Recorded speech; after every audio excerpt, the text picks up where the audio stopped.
No, not through our strength, not by our own measured pace, but by the hand through the will of the mighty being. So listen. There is nothing so powerful as the voice of God, only if we'll take a moment away, only if we'll listen what he has to say. Our path wouldn't stay the same, no, our hope stands still. He begs us to listen. So listen. If only we could see how his arms surround us when we listen, we would beg of no reasons to give to him our full submission. So listen. Don't ignore the voice that calls from within.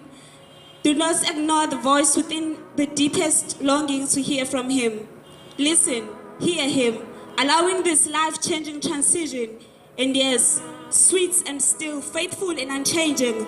And with love and peace, the Lord shall lead your hearts towards the place where you'll find comfort in him. Only if we lay ourselves still and be led by his strength.